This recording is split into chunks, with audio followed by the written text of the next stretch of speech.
My name is Reuel Ware. I'm 82 years old. I was born in Salt Lake City, Utah in 1932. My father's name was Charles M. Ware and my mother's name was Beatrice M. Ware. My parents met each other at the University of Colorado. My mother was a teacher, school teacher, and my father was a mechanical engineer. He got a master's degree in mechanical engineering and then got his first job here in Salt Lake, which was to run the Jordan steam plant. It's now called the Naughton plant, out on North Temple and about 10th West. I have two sisters, one that's 7 years older than I am, and Virginia is 2 years older than I am. Lived in a generally normal household.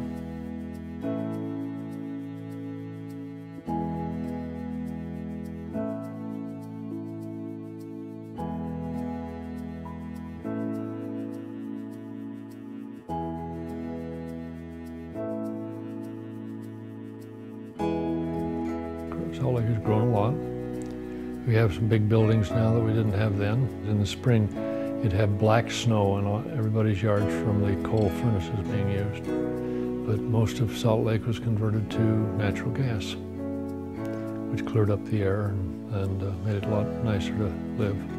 I'd always wanted to be a rancher when I was a young boy, and so it evolved into an adventure I had when I was 14 years old. We'd been visiting my grandparents in Colorado, my mother's parents, and Eleanor, our older sister, had a job at Signal Mountain Lodge, and so we were going to take her to her job at Signal Mountain Lodge.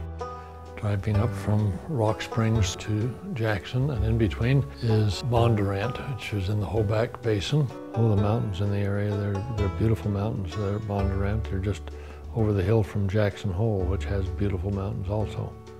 And they're very rugged, and you're up fairly high. And it was just very natural. My father said to me, "Would you like to get out and ask the next rancher we see for a job?" So I did. The next rancher we saw was working fence line right next to the highway, and I got out and walked down and asked him if he had a job for room and board. And he said that he didn't, but there was someone down at his place that probably did. And it was a mile or two down the street. There was a church on the right side, and then his house was right across the street. So I got out and walked up the hill to the house and rapped on the door. And yes, there was a young couple there that could use me. They were hired on to a new dude ranch, Jack Creek. My father said, "Okay, you don't have any work clothes. When I get to Idaho Falls, I will buy you a Mackinac and some Levi's and some work boots, and I'll send them to you." I didn't know what I was going to do, and the couple that hired me that night, and we then rode in the pickup truck up to the old house where they were staying. We had a cat in the house, and it played with the mice on the floor all night, and there were spaces between the floorboards about that wide, so you could see right out to the ground. The daughter of one of the neighbors, her name was Betty Bowlesby, she taught me how to saddle a horse. I was told that you have to make sure that when you cinch up the girth, it was tight. In fact, you might even have to kick the horse so they'd exhale so you could pull it in tight, because otherwise they'd take a deep breath so that you couldn't cinch up the saddle. When you're riding just a horse, that's all that's holding you on is the cinch. And I thought I had, but the very first morning I went out to run the horses, and I saddled my horse and climbed up and rode out across the valley and up on the side hill. I started running the horses, and as I got them going, I felt my saddle starting to slip sideways. Wasn't anything I could do when I was in full gallop. Pretty soon I was on the ground. My horse was still running. And my horse did the job. It took the rest of the horses into the corral, but I was afoot. So I had to wade the stream and get back, and when I got there, the gate of the corral was open, and my horse was still there with a saddle around its belly, standing there looking at me. So I closed the gate, and that was my episode of that morning. I don't know whether I ever got over the fear of the horses, but that's when you cursed at them and swore and kicked them in the stomach or something to show that you weren't afraid of them. Of course, they could smell that you were probably afraid of them. After we'd been there a day or two, the young couple I was working for decided they didn't like that job they were leaving, so they just picked up and left. And So there I was by myself, working for nobody particularly. So I went down and stayed at the Dude Ranch with Bandy and his wife Virginia and their daughter Betty and Grandpa Bill. He had one light eye and one dark eye, and the light eye, he said, was for making bootleg whiskey at night, and the dark eye was for stealing horses. These women had thought that my dad had thrown me out, and so they were determined they were going to take care of me. And as a matter of fact, Virginia Bowlesy did my laundry the rest of the summer. When I had dirty clothes, I'd take them down and she'd wash them for me. I mean, they were wonderful people. They really were determined to take care of me. I worked there that summer helping to build cabins. We finally got some dudes to come in that we would take up in the mountains. And we had to ride up there to the camp and get it set up before they came in. I had to ride up there by myself once, and once as I left, they said, now, you know, if you get out here outside the fences and you lose your horse, it's a long way to walk back, a lot longer than across the stream. So I took off going up to the camp. I came to a turn in the lane, and all of a sudden there was a snake coiled up on the side of the road. And my horse started to buck shy, and he threw me off, needless to say. Right over his head I went with the reins in my hand, and I landed on my knees right in front of him, looking up into his face. I was lucky I didn't get stomped, but I still had my horse. And so I got back up, climbed back on my horse, and rode up in the mountains. When I finished that summer, I took a bus back to Jackson to Rock Springs and then into Salt Lake, and I got back to the Trailways Depot and was waiting for my sisters to come in. And they came in and they looked around and they couldn't see me. And they were turning around to walk out when I saw them and jumped up and went to them. My hair was all sun-bleached, and I had stubble of beard for a 14-year-old, so I didn't look like the brother they had seen before.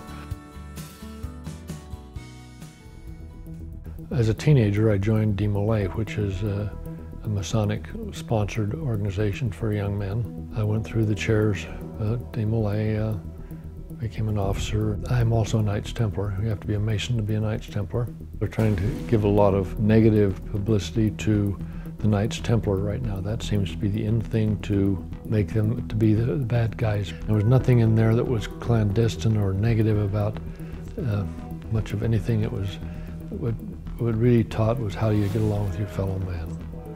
And many of the founding fathers of this country were Masons, and evidently were Knights Templar based upon some of the symbolisms they've used in Washington. I sang in an a cappella choir in high school. We had a quartet that we used to sing in, 4 of us, and we would sing with the regular concerts of the choir, and then we did our own programs at various sundry times. We sat on the back row and looked at all of the girls, but we didn't notice who we thought we might go try to get a date with. We dated various and sundry girls, but and I don't remember what in particular attracted me to Dorothy. Somebody loves me, I wonder who she can be. She was a Joby and I was a DeMolay, and we both sang in this choir. She was cute. She's a smart person. And her parents knew my parents, and she wasn't a Mormon.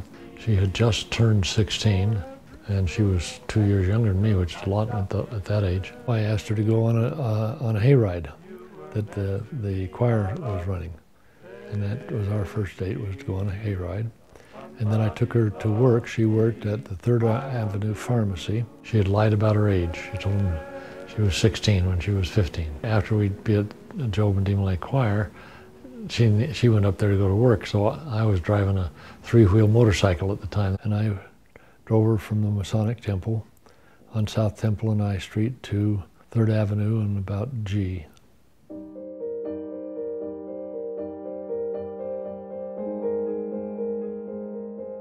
In our day, particularly in Utah, you got married young, and Grandma was 19 and I was just 21. And we dated for 3.5 years. Long time. One of the things that bothered her dad was on one of the birthdays I gave her a set of luggage with the initials DMW on it. 2 most important words in a marriage. Yes, dear. Make faces, Grandma. Well, we traveled a lot of places, and she had the opportunity to go with me, because when you're traveling, it's not as much fun if you don't have somebody to travel with. Even when we were just traveling in this country, when I was officer in NAMTA, I had to go to the various places we had meetings, and she'd go with, and we'd spend 2 or 3 extra days after whatever the show was to go see what was in the area. We saw some Wisconsin and upstate New York, and we went to Europe a number of times, and that was always nice to have somebody that could and would go with.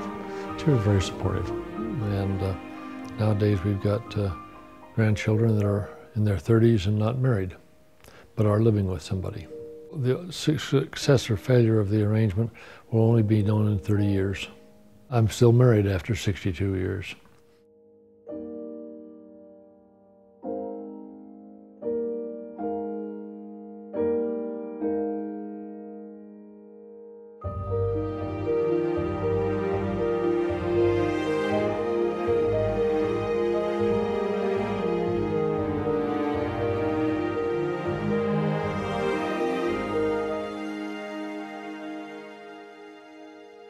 My grandfather Ware grew up in Missouri, 2 farms away from the James boys. Frank and Jesse James were outlaws.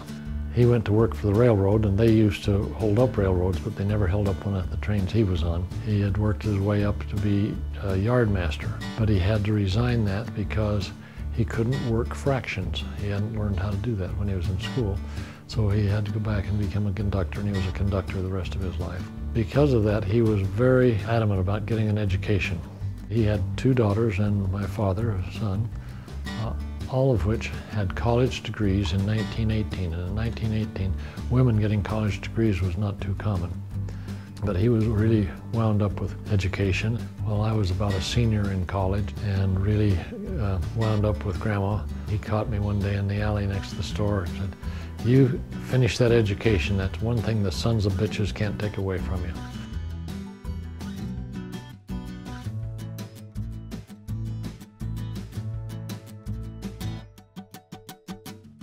I graduated from the University of Utah in 1954. I joined Phi Delta Theta because my father was a Phi Delta. Many athletes in our fraternity. Of course, I wasn't one of them. I graduated on about the 5th of June. I got married to Dorothy on the 17th of June and went in the Air Force on the 12th of September. I went to ROTC in college, which kept me out until I was through, and then as soon as I graduated, then I had to go for 3 years. That kept me out of Korea. Korea was going on while I was in college. By training, I was a navigator, and I was also an early warning aircraft controller because my eyes were not good enough to be a pilot. After we had trained for a year to become navigators, they decided they needed a bunch of these airborne controllers, and they didn't want to pay flight pay to non-rated officers. So they came into the navigator school and took about 90 of us, sent us to controller school. There was a navigator school at Harlingen, Texas, and one batch flew off the East Coast out of Massachusetts, and we flew off the West Coast out of Sacramento, California. We flew Super Connies, Constellation 4-engine, reciprocating engine aircraft that had radomes on the top and the bottom. And we would fly out over the Pacific, 150 miles off the West Coast, and then fly a racetrack looking for Russians. And needless to say, we didn't ever see any. But we learned what air defense was about. After we'd been there a year, they decided they had plenty of these airborne controllers. They didn't have enough ground controllers, so they took a bunch of us and sent us to ground sites. And we ended up going to Yuma, Arizona. I was assigned to the Air Defense Command radar site. I knew I was a pretty good controller because I got compliments from the fighter pilots that what they would do is they'd take off from whatever their home base was in pairs, and then while they're in the air, they would practice running rocket runs on each other and test their radar and whatnot. I got so I could control a number of them at the same time. Korea and Vietnam were not very good wars for us. Our military didn't perform well. They were not supported by the general population, particularly in Vietnam. Your allegiance were to the guys that you were in with, who were in your unit. And that's who you were fighting for, as much as anything, was your friends. We one day went on red alert. And red alert means the Russians are coming. And of course, being stupid me as junior officer, I called the radar site that was our control site over at Laguna by San Diego, and I said, "Is that right? We're on red alert." And he says, "Yes, we are. Get off the line." And of course, I probably had more fighter aircraft than anybody else in the country because I had the equivalent to 6 or 7 squadrons that were down there on training. So they were sort of under my command to do whatever we needed to do. Of course, there were lots of aircraft out of the San Diego area, Navy and Marine. But anyway, a few hours later, they took us off red alert, and as it turned out, there had been a blight in Canada on trees, and a lot of trees were being killed by this blight, whatever it was, and they'd come to the U.S. and hired all the crop dusters they could find and sent them up there to do the dusting on these trees. And when they finished the project, they turned around and came home. But they came all at once. And that's what really put us on red alert. It wasn't that they were high and fast, but there were so many low and slows. They didn't know what they were. When I made captain, I then resigned. And when I went around to get my papers signed out, the major said, "If I'd known you were going to resign, I wouldn't have recommended you for captain." I wanted to be sure I made captain in case they did recall me, because that was the thing that concerned us. We had the Berlin crisis, we had the missiles being sent by Khrushchev into Cuba, and so we didn't know what might pop up. Of course, once I resigned, I thought, okay, I don't have a commission anymore. I just said, if they recall me, they'll recall me with my commission. Then we had to work on building a business.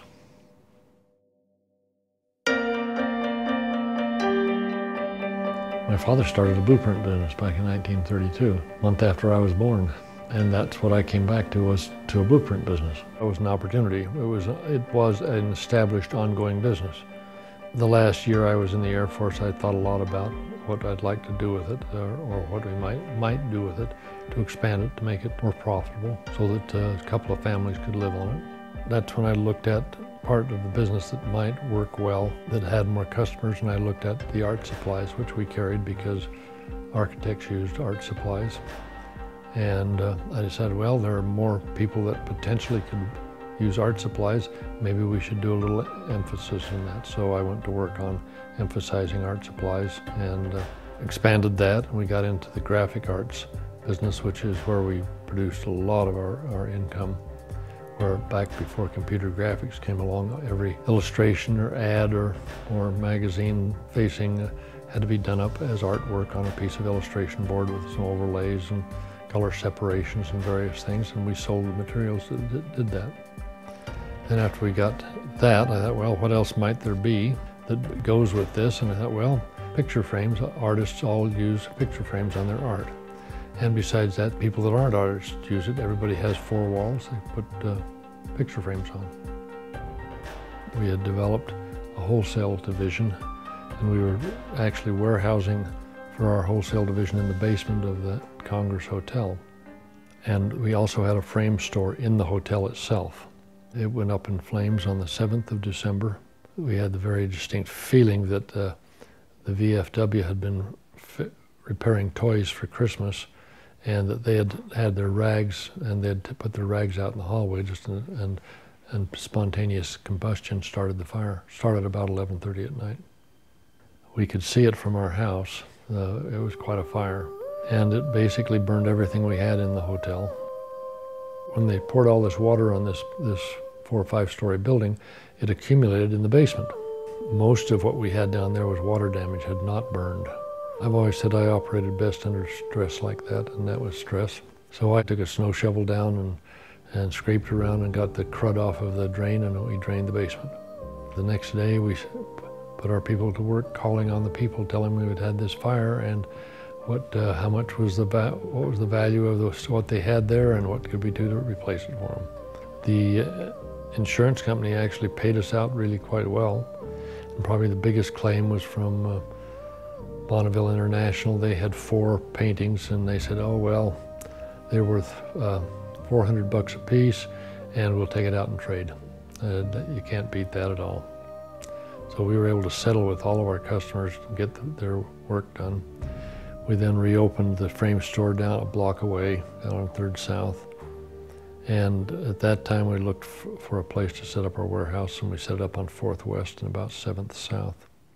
I'm proud that we built that business, and it was a family-owned business for a lot of years. I was deeply involved in the downtown retail merchants. I've been president of it, and we found that the city government appreciated our opinions about what should be going on downtown, and we then formed a organization called the Downtown Improvement District, in which we agreed to add a tax on to all the businesses in a particular area. In fact, when they were putting it over, it was early on, before I was real active. I just said, well, couldn't you extend that district down to cover me between 3rd and 4th South? And so I always kind of joked, how often do you hear somebody say they lobbied to pay more taxes? We had an improvement district with the idea that we would take care of the Christmas lights and other things in the downtown area.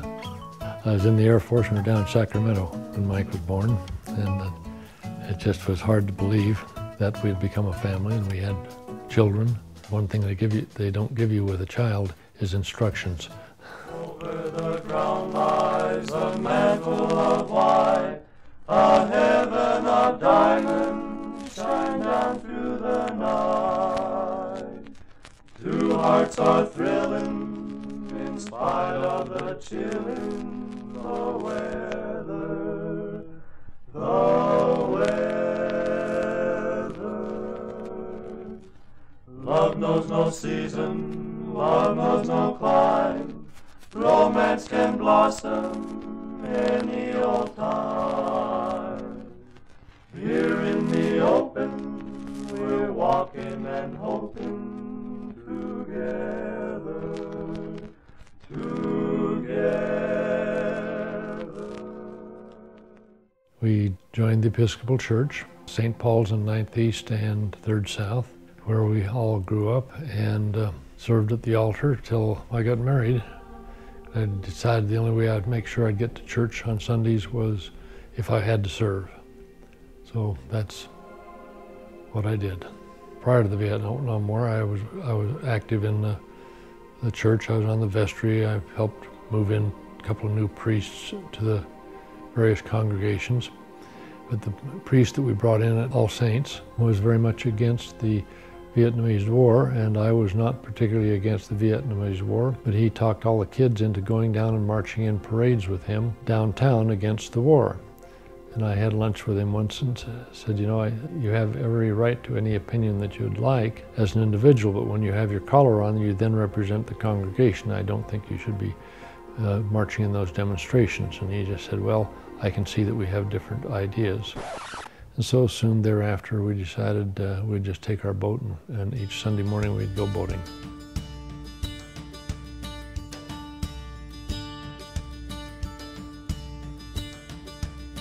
And we'd go to Lake Powell or we'd go to Flaming Gorge. We started going to Lake Powell before the lake had been filled.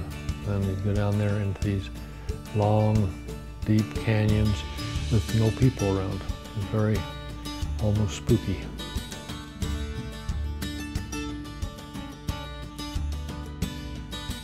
I know when we went water skiing in Jackson Lake, that water was really cold. It was coming right off the glaciers, off the Tetons. It was cold when you got in the water. We skied together a lot. We spent a lot of time together as a family.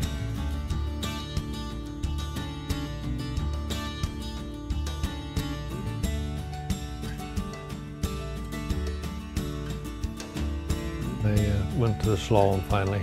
Yeah, it was a lot easier a little smoother to ski with. Although you could get up easier when you skied on 2 skis. And when I skied, when there were 3 or 4 of us being pulled at the same time, you almost had to be on 2 skis. It just didn't have enough get up and go to take you all on slaloms.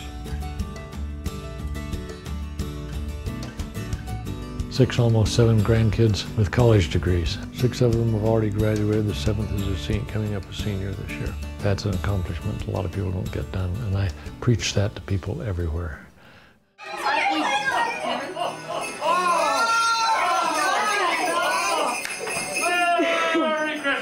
I rented a Santa Claus suit, and Corey was about this tall when I was Santa Claus, and I scared him to death. He cried and cried because of Santa Claus, and the next year Mary made me a Santa Claus suit, which I still have. And of course, after some of the older ones got up there where they didn't believe in Santa Claus, they still wanted Santa Claus to come at Christmas time, and I thought that was kind of nice. They could all sit on my lap and get their pictures taken, and all the families get a picture taken with Santa Claus. And just this last year, I was sitting in the chair, and the kids were all getting their pictures with me, and Johnny wasn't quite sure who Santa Claus was. But I have a little phrase I quite often say to him is, "Are you having a good day? Has it been a good day?" And while he was sitting on my lap, I said, "Johnny, has it been a good day?" And at that moment, he realized who I was, who Santa Claus was. And the look on his face was just amazing. I would hope we'll see some more kids, little kids, so I can be Santa Claus again, or somebody else can be Santa Claus again. If any of the dads want to be Santa Claus for their kids, they're welcome to it.